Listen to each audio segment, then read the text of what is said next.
नमस्कार दोस्तों, OCN network में आपका स्वागत है। मैं हूं ओमकार चौधरी।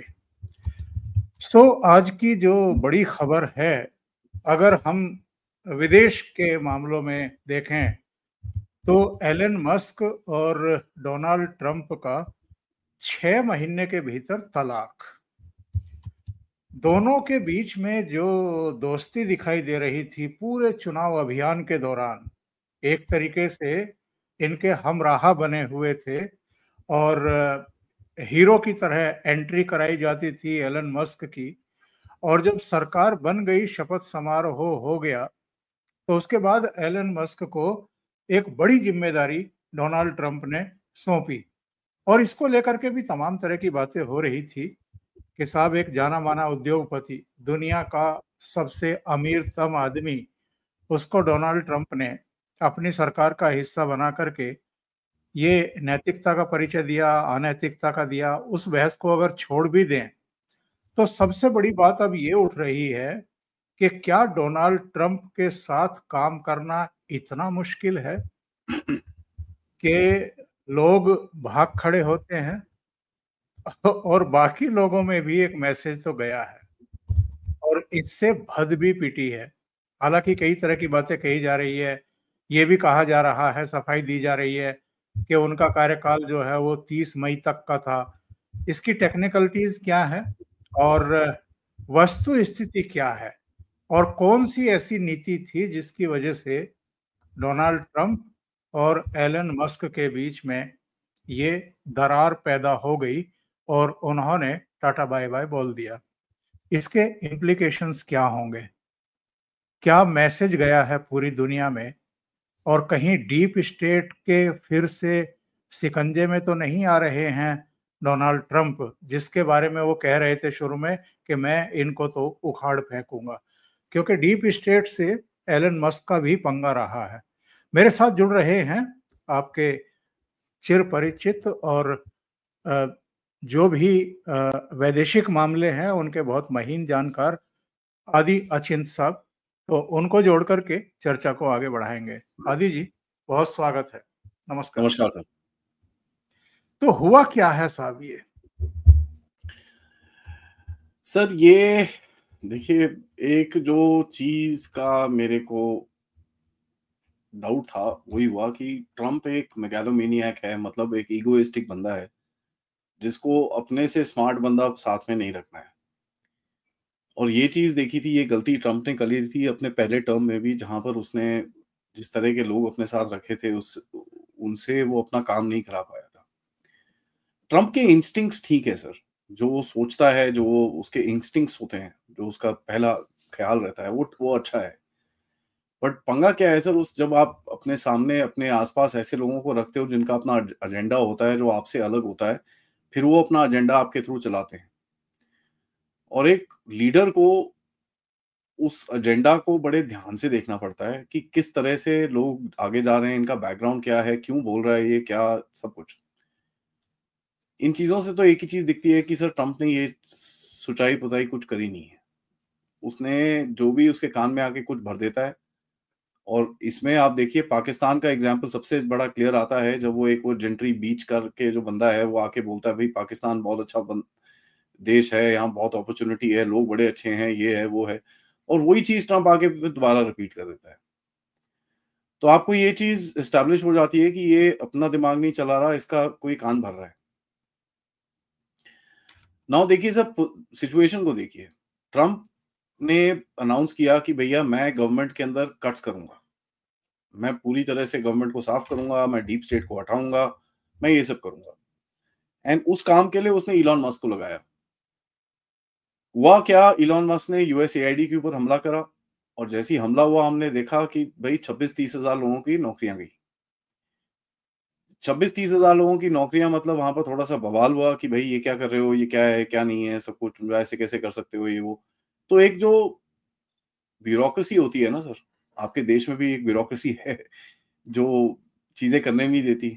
और मैं इसका आपको एग्ज़ाम्पल देना चाहूँगा कि निर्मला सीतारमण जी का इंटरव्यू था इनकम टैक्स में रिलीफ देने के बाद, जहाँ उन्होंने बोला कि हमारे जो अ, ब्यूरोक्रेट्स थे वो मान नहीं रहे थे ये टैक्स ब्रेक देने के लिए, काफी उनको कन्विंस करना पड़ा था। तो वहां पर भी ऐसी एक परमानेंट ब्यूरोक्रेसी है जो अपनी जेबें भरनी चाहती है, अपना पोजीशन को मेंटेन करना चाहती है, तो वो उससे ऑब्वियसली काफी रेजिस्टेंस इनको आया। और सर ट्रंप के अंदर एक सबसे बड़ा प्रॉब्लम है, ये बोलता बहुत ज्यादा है। ठीक है, एज अ स्टेट्समैन इनको आपको बोलना कम पड़ता है। मोदी जी की साइलेंस के अंदर ही बहुत चीजें भूल जाती हैं। वो जिस तरह से बिहेव करते हैं, जिस तरह से करते हैं, बट जब वो बोलते हैं फिर दुनिया सुनती है उनकी कि यार मोदी बोल रहा है, क्या बोल रहा है, जरा सुनो। आज जैसे वो पाकिस्तान को धमकियां दे रहे हैं कि भाई रोटी खा लो वरना मेरी गोली तो है। हाँ, अब आप देख लीजिए, एक स्टेटमेंट दिया है, पूरा देश हिला हुआ है उनका वहां पर, यहां तक कि बांग्लादेश में इस तक की बातें चल रही हैं कि यार ये क्या है। और ट्रंप देखिए सर रोज स्टेटमेंट देता है, भारत के बारे में भी इतने स्टेटमेंट दिए, मोदी जी ने जवाब ही नहीं दिया। तो आपको समझ में आना चाहिए किसी की बात का कितना वेट बनता है। तो मैं इस चीज को 3-4 फैक्टर में डालूंगा सर। सबसे पहले जी, जी। ट्रंप का अपना बिहेवियर जो है कि वो एक बड़ा स्ट्रांग बंदा है, उसको अपने आसपास कोई स्ट्रेंथ नहीं चाहिए।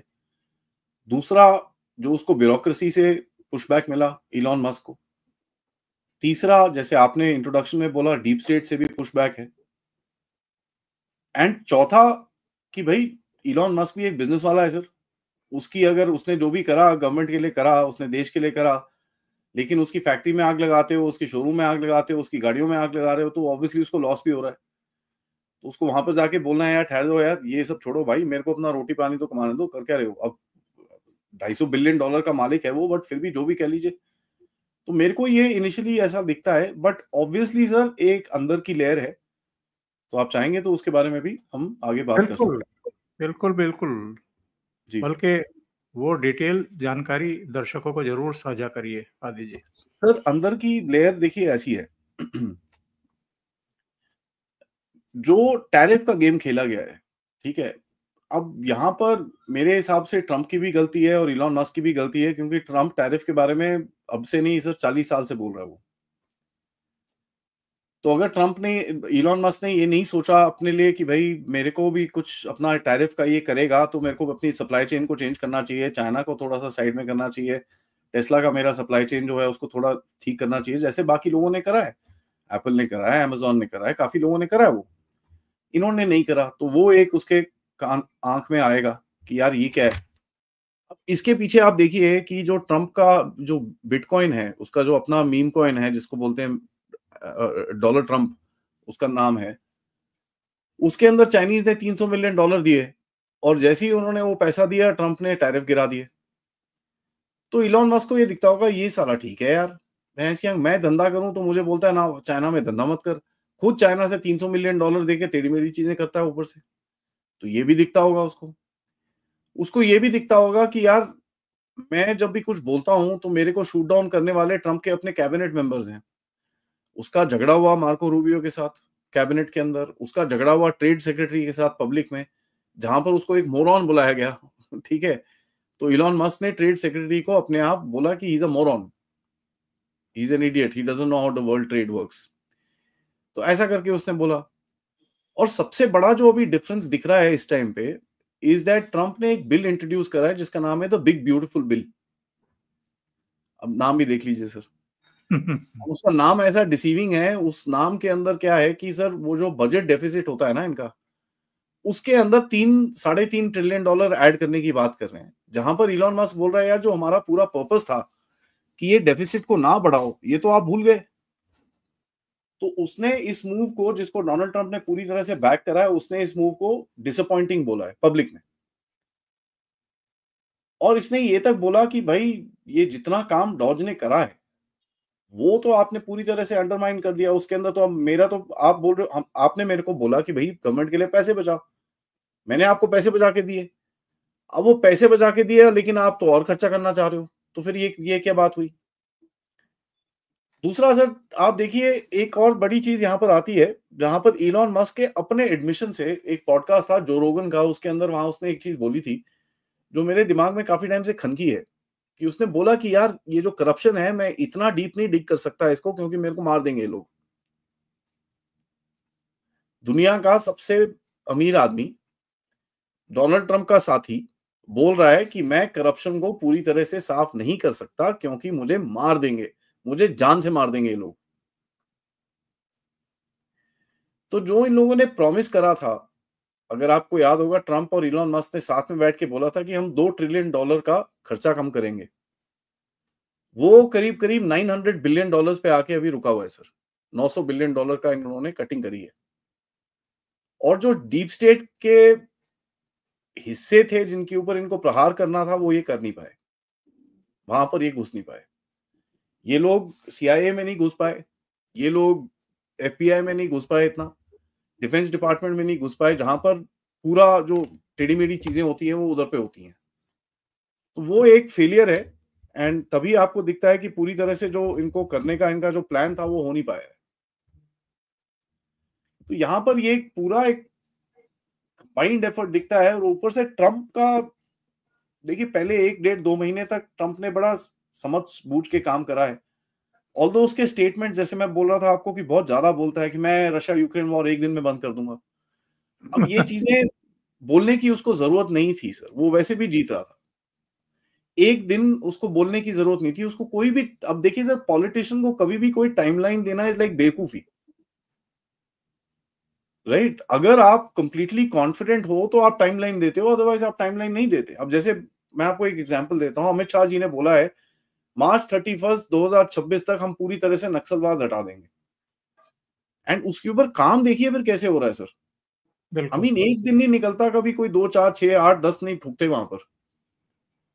तो एक हमको दिखता है, और देश अब 30 मार्च हो गया, 31 मार्च हो गया, अगर 25 अप्रैल को एक नक्सल का कुछ होता है तो देश ये नहीं बोलेगा देखो आपने बोला था खत्म नहीं हुआ।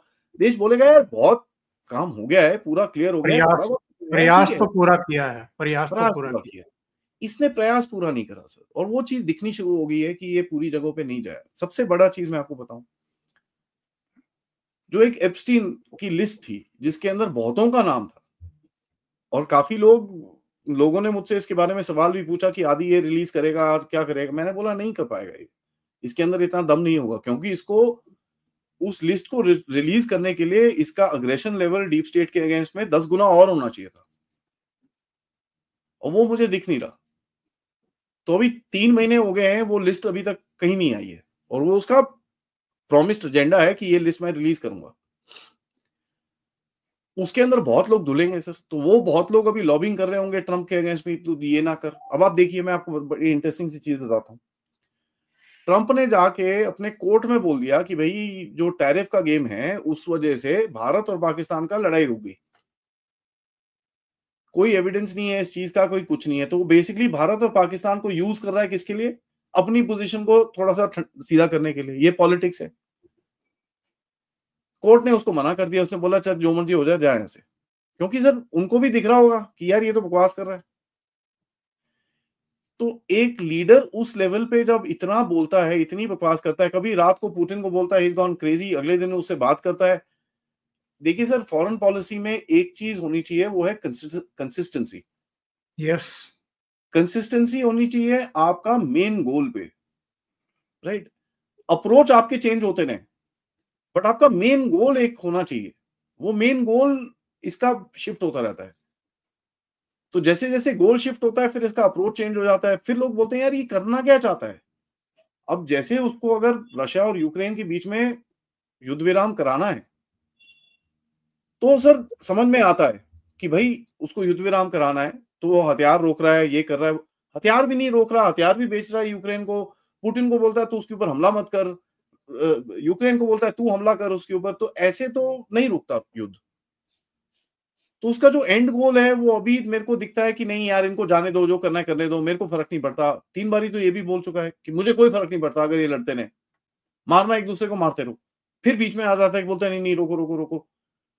ऐसे स्टेटमेंट्स एक वर्ल्ड लीडर के लिए मायने नहीं रखते सर। और जिस तरह से वो बिहेव कर रहा है, उससे फिर आपको दिखेगा बहुत लोग, ये तो ट्रंप से ये इससे तो भी शुरुआत हुई है, बहुत लोग थोड़ा थोड़ा दूर हो जाएंगे। क्योंकि एंड आप देखिए दुनिया में 2-3 लोग थे जो इसको सपोर्ट कर रहे थे। पुतिन सपोर्ट कर रहा था मस्क को, इसको, ट्रंप को। मोदी जी कर यस। रहे थे। उन सबके मुंह पे आपने कालक फेंक दी। And for no reason. कोई ऐसी चीज पुतिन ने नहीं करी आपके अगेंस्ट में, या मोदी साहब ने नहीं करी आपके अगेंस्ट में। आपसे प्यार से मिले, आपने ये करा, आपने पूरा ट्रस्ट तोड़ दिया, तो ठीक है।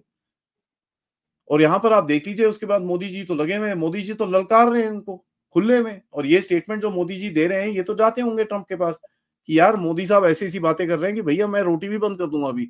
गोली मारने की बात कर रहा है प्रधानमंत्री और भारत, जो यार हमको बुद्ध और पता नहीं क्या क्या बोलता था, ये बोलता है भैया मैं गोली मारूंगा। नाउ अमेरिका के हिसाब से अगर आप देखेंगे, इनके जो डीप स्टेट वाले हैं वो इसको फॉरेन पॉलिसी फेलियर बोलेंगे कि यार ये कंट्री है जो कभी किसी पे कुछ करता नहीं है, अब बोलता है मैं तो तोड़ूंगा इसको, मैं मारूंगा इसको पकड़ के, मैं इसका धुनका करूंगा, मैं ये करूंगा। और ये प्राइम मिनिस्टर जो जाके रशिया के प्रधानमंत्री को बोलता है this is not an era of war, वो तो बोलता है भैया ठहर जाओ, मैं तुम्हारी खैर नहीं करता अभी। तो ये एक फॉरेन पॉलिसी फेलियर है सर, कि आपकी इराटिकिज्म की वजह से आपके personal benefit, by the way वहीं पर ही कहानी खराब हुई, जो ट्रंप ने अपनी जेब में पैसे डालने शुरू करे वहीं पे कहानी खराब हुई है। और ये देखते हैं सर आगे क्या होता है, but it's a very bad situation जिस तरह पे ये खड़ा हुआ है यहाँ पर। कई बार लगता है कि इनको टांग घुसेड़ने की तो जल्दीबाजी रहती है। गाजा और इजराइल के बीच में, यूक्रेन और रूस के बीच में, भारत और पाकिस्तान के बीच में, पर इनको समस्याओं का सतही ज्ञान भी नहीं है, पेचीदगियों की समझ भी नहीं है कि क्या है। कुछ भी कह देना बिना ये सोचे समझे कि भारत में डोमेस्टिकली क्या प्रॉब्लम्स हो सकती हैं इनके किसी बयान से। इन्होंने बयान दे दिया कि मैंने ट्रेड की धमकी दी थी, मैं दूसरे तरीके से हमारा शासन प्रशासन जागता रहा, दोनों देशों को सीज फायर के लिए मजबूर कर दिया। अब इसके क्या कॉम्प्लिकेशंस होंगे देश के भीतर, और जो मुखालिफ पॉलिटिकल पार्टियां हैं मोदी की, वो किस तरीके से इसको उछालेंगी, इसका भी अंदाजा डोनाल्ड ट्रंप को नहीं था।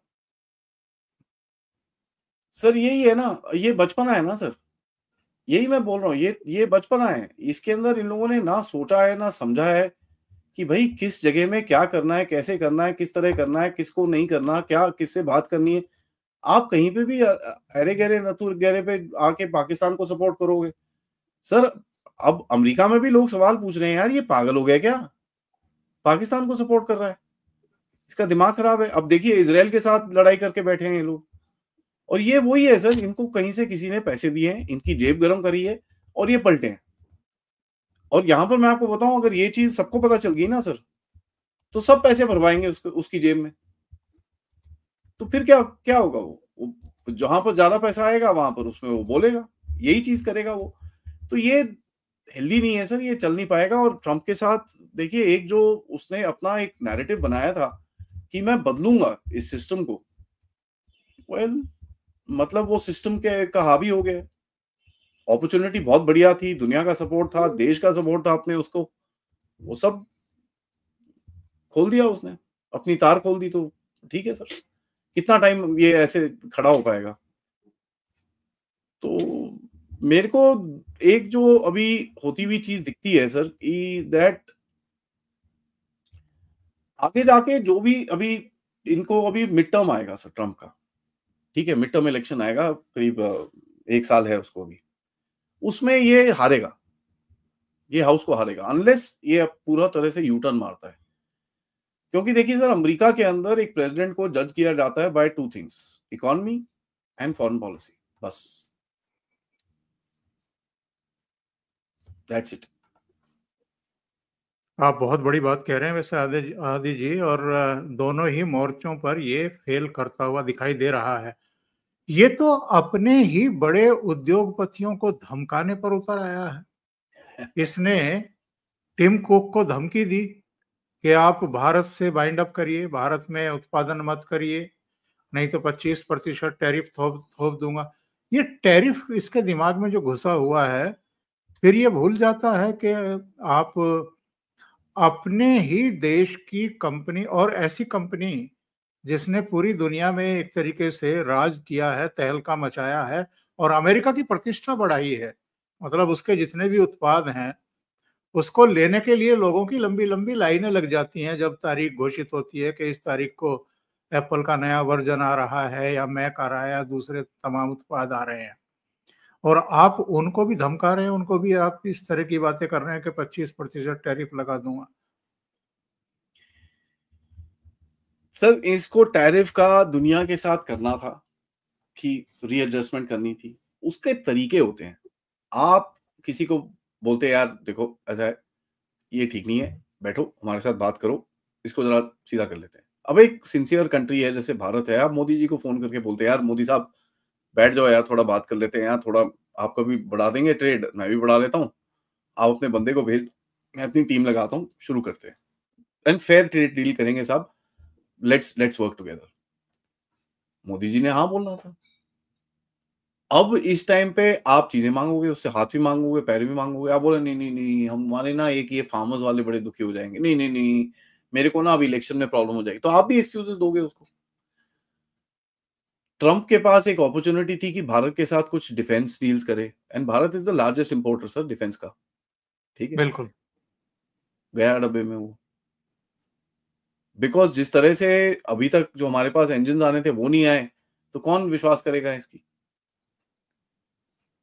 तीसरा, जो इंडियन ओशन के अंदर अब भारत अपनी पॉलिसी जो पहले भी थी वो अपनी पॉलिसी अपनी लगाएगा, तो ट्रंप इधर उधर देखता रहेगा, उसके पास कोई खड़े होने वाला नहीं होगा।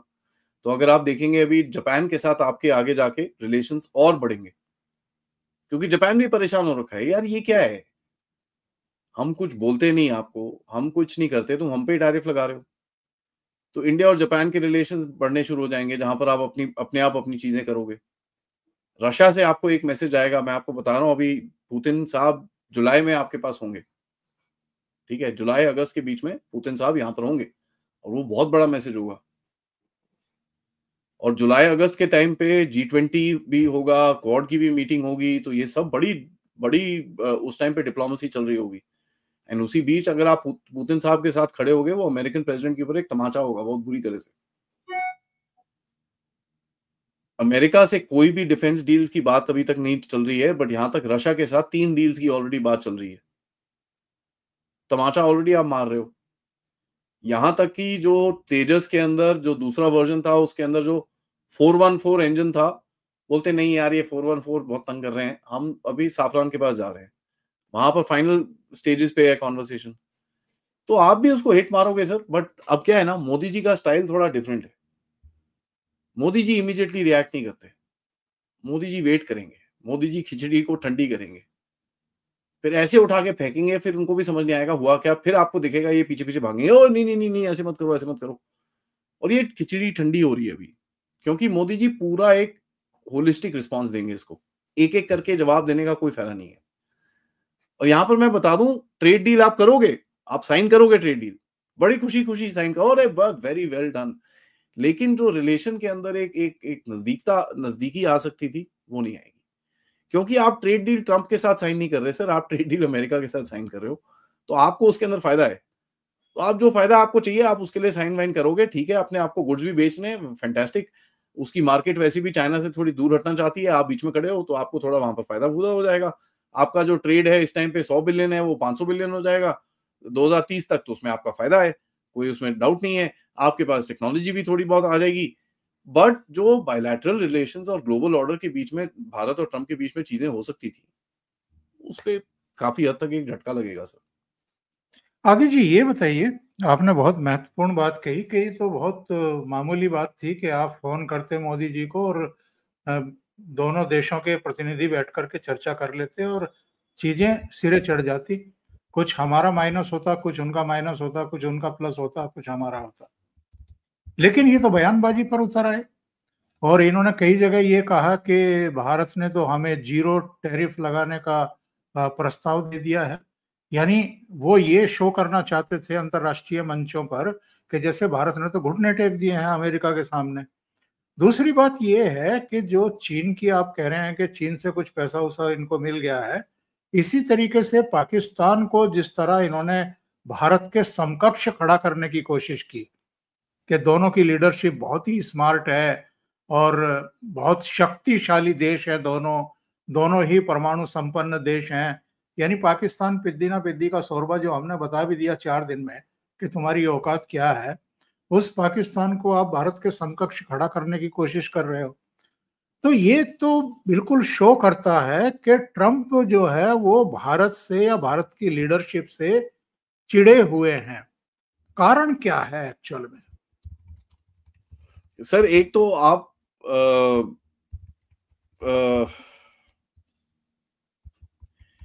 आप एक हार्ड स्टैंड लेके भी खड़े हो, ठीक है? जो मेरे को करना है मैं करूँगा, मैं आपकी बात नहीं सुनूँगा। अब देखिए जो पीछे से बातें भी हुई होंगी, अब ज जो-जो चीज़ें बाहर आ रही हैं, आपको जेडी वांस ने फ़ोन करा है, "नहीं सर, थोड़ा रोक लो सर।" "क्या सर?" आपने बोला, "नहीं, मैं नहीं रोकने वाला।" उसको बोलो मुझे अगर उसको रोकना है तो। और अब तो ये भी पता चल रहा है पाकिस्तान ने एक नहीं 2-2 बार ही फ़ोन करा था कि भाई साहब छोड़ दो यार, माफ़ करो। उसने 2 बार ही फ़ोन करा है आपको, रोते हुए। आपने फिर भी ठोक दिया उसको पकड़ के जाके। तो ऑब्वियसली आपने एक डिफायंस दिखाई है कि भाई हेलो, मैं आपकी बात नहीं सुनूँगा, सॉरी, ये मेरी सिक्योरिटी का वो है, मैं नहीं सुनने वाला। दूसरा सर, देखिए भारत एक चैलेंजर बन के निकलेगा आगे जाके ट्रम्प को अमेरिका को, और वो इनको दिखना शुरू हो गया है कि यार ये साला 4 ट्रिलियन पे ही इतनी आँखें दिखाता है, ये 5-6 ट्रिलियन हो गया तो पता नहीं क्या-क्या करेगा ये तो। तो उसको रोकने के लिए कि साहब ठहर जाओ यार, ऐसे मत करो। वो आपको एक मैसेज दे रहे हैं, या तो हमारे साथ काम करो या हमारे से अलग काम करो, सॉर्ट ऑफ अ थिंग। तो ये मैसेजिंग है उनकी, बट ट्रम्प को ना मैसेजिंग ठीक से करनी नहीं आती है।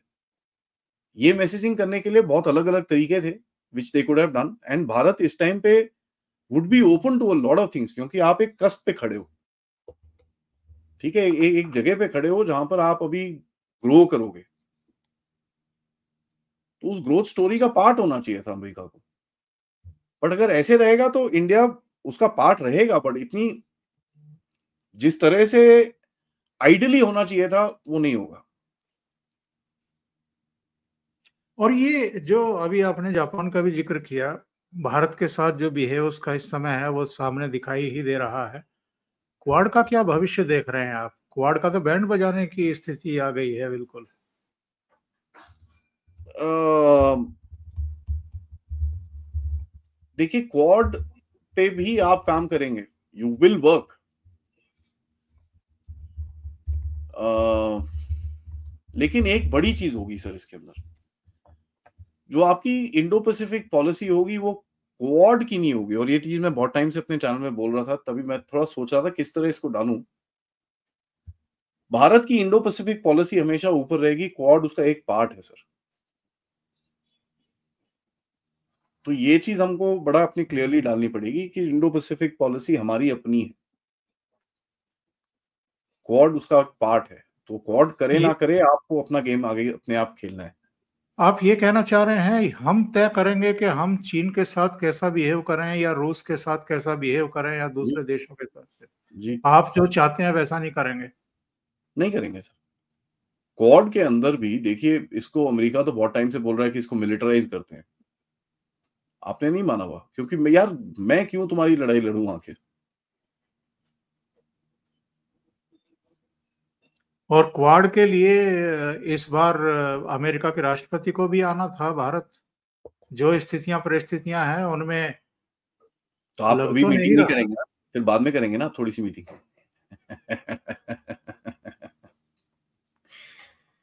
तो सर यानी ये पहले पहले मॉस्को का स्वागत होगा, उसके बाद वॉशिंगटन को हाँ, देखेंगे। यहाँ साथ-साथ करोगे, तो वहाँ पर भी एक मैसेज दोगे। तो ये भी चीज़ें होती हैं सर, डिप्लोमेसी बड़ी टेढ़ी गेम है। यहाँ पर अभी आप मैसेजिंग जिस तरह से आपने कर रखी है, तो इसको ये मैसेज मिलेगा सर। भारत से भी मिल ही रहा होगा, क्योंकि यहाँ से जो कम्युनिकेशन हो रही है वो हमको दिख तो नहीं रही। बट एमईए से जिस तरह से के शब्द बोले जा रहे हैं, वो तो ऑब्वियस है कि हमने एक हार्ड स्टैंड ले रखा है। सो देखते हैं सर। शुरू हुई है अभी तो गेम। एक्चुअली अभी भारत और अमेरिका की गेम अब जाके शुरू होगी। जैसे-जैसे ट्रेड डील की बात होंगी, ये सब चीज़ें होंगी, तो वैसे-वैसे ये आगे होगा। फिर देखते हैं आगे क्या होता है। क्योंकि इसके ऊपर बहुत सारी चीज़ें निर्भर रहेंगी, और इस टाइम पे देखिए भारत एक सीज़न्ड प्लेयर है। तो ये छोटी-छोटी चीज़ों पे रिस्पॉन्ड नहीं करेगा। रिएक्ट नहीं करेंगे हम लोग। हम लोग रिस्पॉन्ड करेंगे अपने टाइम से, और वो किस जगह पे आपको फ़ायदा लेना है, वो लेंगे हम। जयराम रमेश प्रेस कॉन्फ्रेंस कर रहे थे। वो कह रहे थे कि 11 दिन में 8 बार ट्रंप ने ये कहा है कि सीज फायर हमने कराया है। और उधर ट्रंप भी कोई बाज तो आ नहीं रहे, कोर्ट में पहुंच गए। कोर्ट में जाकर के कह रहे हैं कि जी सीज फायर टूट जाएगा अगर आप टैरिफ पर जो है हम पे सख्ती करेंगे। तो आपको नहीं लगता कि ये कांग्रेस और ट्रंप जो है ये सीज फायर तोड़वा करके मानेंगे? अच्छा है अगर टूट जाए तो, मेरे हिसाब से। देखिए सर, ऐसा है, ये अपॉर्चुनिज्म पॉलिटिक्स है, इसके अंदर कोई वो डाउट नहीं है। ये बस कुछ मिल रहा है तो बोल लो। इसके पीछे कोई बैकग्राउंड नहीं है, कोई कुछ नहीं है। कल को कुछ और हो जाएगा तो उसके पीछे पड़ जाएंगे ये लोग। इनको फॉरेन पॉलिसी के बारे में कुछ नहीं पता। इनको ये नहीं पता ट्रंप किस तरह का कैरेक्टर है। आपको ये सब चीज़ों को एक कंसिडरेशन, जैसे हम बोलते हैं ना, मोदी जी ऐसे काम करते हैं। तो एक लीडर है, ग्लोबल लीडर है, वो जिस तरह बिहेव करता है उसको आपको कंसिडरेशन में रखना पड़ता है। इनके पास काम क्या है सर? और कुछ बोलने को तो है नहीं, तो बस चलो अभी वो अपने बाकी सब छोड़ दीजिए, जैसे शशि थरूर के पीछे पड़े। तो अगर जयराम रमेश को ज़्यादा सवाल है मेरे हिसाब से, तो शशि थरूर से पूछें तो अच्छा रहेगा। हाँ, वो आजकल बहुत फायरी भी हैं, ठीक से जवाब भी दे देंगे। वैसे पूर्वी सीमा पे क्या हो रहा है आदि जी? अभी कुछ नहीं है सर, चलते-चलते थोड़ा टाइम लगेगा इसको खुलने में, बिकॉज़ देखिए ये एक पीक पॉइंट पे आया है। अभी हर किसी ने अपने पत्ते सामने रखे हैं एक-दूसरे के। ठीक है जी, आर्मी चीफ ने भी जो बोलना है बोला, यूनुस ने जो बोलना है बोला। सबने ये पत्ते सामने रखे हैं एंड अब जाके गेम एक्चुअली शुरू होगी। यानी बांग्लादेश के साथ अभी फौरन कुछ नहीं हो रहा है, नहीं, थोड़ा-सा। इमीडिएटली कुछ नहीं होगा सर। हुँ। ये अब जाके गेम एक्चुअल शुरू होगी सर, क्योंकि अब जो स्क्वीज़ है, जो जो दबोचना शुरू होगा, वो चाइना से खींचेगा, अमेरिका से खींचेगा, हमसे दबोचेगा, तो ऑल वो पूरा सब कुछ एक जगह पे अभी खुलना शुरू होगा। तो सबने जो बांग्लादेश में डिफरेंट डिफरेंट लोग हैं, उन्होंने अपनी चीज़ें सामने रखी हैं कि मेरे को ये चाहिए, मुझे ये चाहिए, मुझे ये चाहिए। तो अब कौन पीछे हटता है, इसमें थोड़ा-सा टाइम लगेगा सर। आदि जी, बहुत-बहुत धन्यवाद जुड़ने के लिए और इतना समय निकालने के लिए, और थैंक यू, बहुत ही महत्वपूर्ण डिस्कशन करने के लिए। Thank you so thank much. Thank you sir. नमस्कार। नमस्कार।